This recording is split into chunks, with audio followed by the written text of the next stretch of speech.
नमस्कार, मैं एस करण आपका स्वागत करता हूं मेरे नए वीडियो में। जैसा कि अभी अगस्त चल रहा है और अगस्त में रीट का नोटिफिकेशन आने की पूरी उम्मीद है। और अभी 2 दिन पहले एक न्यूज़ आ रही है जिसमें ट्वीट किया हुआ है, जिसमें ये बताया गया है कि रीट पात्रता का जो विज्ञापन है वो इसी महीने यानी अगस्त में आने की पूरे चांस बन रहे हैं। और आरपीएससी ने खुद ट्वीट करके ये कहा है इसमें कि रीट का फर्स्ट ग्रेड का और सेकंड ग्रेड का तीनों का विज्ञापन अगस्त और सितंबर में आने की पूरी उम्मीद है, जिसमें रीट का विज्ञापन इसी महीने यानी अगस्त में 100% ही आ जाएगा। और उसमें ये भी बताया गया है कि रीट पात्रता का जो एग्ज़ाम है वो फरवरी मार्च के आसपास हो जाएगा। यानी फरवरी जो होती है, अक्सर जो रीट के जो एग्ज़ाम हुए हैं वो फरवरी के आसपास ही हुए हैं, क्योंकि फरवरी में गवर्नमेंट के पास गवर्नमेंट जो एम्प्लॉई जो होते हैं, जिसमें टीचर जो होते हैं वो फ्री होते हैं, क्योंकि दिसंबर में उनकी जो है वो हाफ ईयरली या अर्धवार्षिक एग्ज़ाम होती है और मार्च में फिर 10th और 12th के एग्ज़ाम स्टार्ट हो जाते हैं। तो जनवरी और फरवरी उनके पास फ्री टाइम होता है और उसमें वो रीट पात्रता का एग्ज़ाम करवा सकते हैं।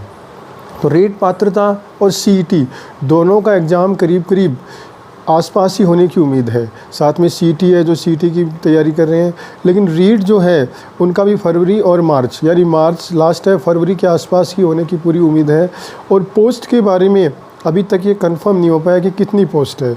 उस ट्वीट में ये बताया गया है कि 25,000 के आसपास पोस्ट खाली है, लेकिन 25,000 तो बहुत कम है, क्योंकि 25,000 में लेवल फर्स्ट भी है, लेवल सेकंड भी है, तो 25,000 में तो बहुत कम आ पाएगी। तो हम ये चाहते हैं कि 35 से 40,000 पोस्ट हो। जब 35 से 40,000 पोस्ट होगी तब जाके सारे सब्जेक्ट के अलग जो हिंदी से तैयारी कर रहे हैं, कोई इंग्लिश से तैयारी कर रहे हैं, कोई संस्कृत से कर रहा है, सबको मतलब एक पर्याप्त पोस्ट मिल पाएगी, जिससे कि वो अपनी तैयारी को और भी ज़्यादा वो मोटिवेट हो सके और तैयारी अच्छी तरह से कर सके। लेकिन ये बात तय हो गई है कि रीट पात्रता का जो विज्ञापन है वो इस महीने ज़रूर आ जाएगा। तो आप तैयारी करने वाले हौसला बनाए रखिए, तैयारी करते रहिए, ठीक है। और इसके अलावा आपकी जो भी कोई दिक्कत है, जैसे मेरे पास कमेंट आते हैं तो मैं उनको तुरंत वापस रिप्लाई भी करता हूँ।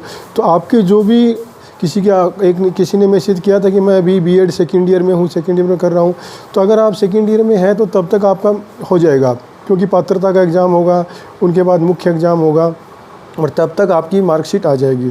तो आप इन छोटी मोटी चिंताओं को छोड़कर अपनी तैयारी पे ध्यान दीजिए, क्योंकि आपके जो भी डॉक्यूमेंट है वो सारे ज्वाइनिंग के टाइम मांगे जाते हैं।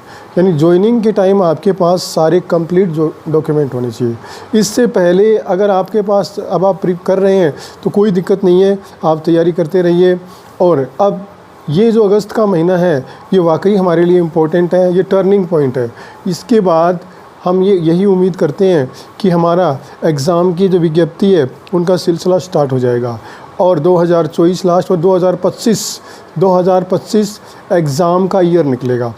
तो हम इनका ये इंतज़ार ना करें कि 2025 एग्ज़ाम का ईयर निकलेगा, एग्ज़ाम कब आएगी, क्योंकि एग्ज़ाम तो होने में एक ही दिन लगता है, एक दिन क्या 3 घंटे ही लगते हैं, लेकिन उनकी तैयारी करने में सालों लगते हैं।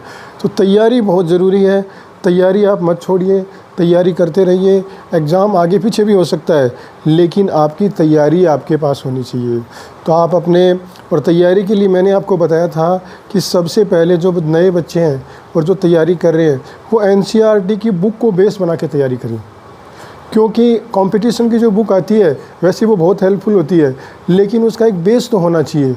कई बार कोई जो क्वेश्चन होता है उस पर जब विवाद होता है तो आखिर में जो आरपीएससी हो चाहे वो कर्मचारी चयन बोर्ड हो, सारे आंसर जो है वो बेस जो एनसीईआरटी की बुक होती है 6 to 12 उसी का मानते हैं।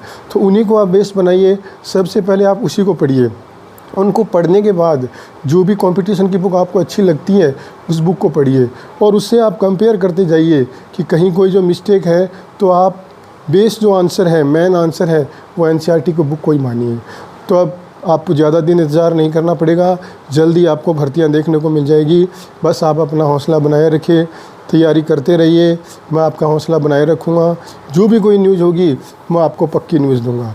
तो आप मेरा चैनल देखते रहिए, आप मेरा चैनल देखते हो, इतना रिप्लाई करते हो, मुझे अच्छा लगता है और मैं आपको ऐसे ही रिप्लाई करता रहूँगा, आपका हौसला बढ़ाता रहूँगा।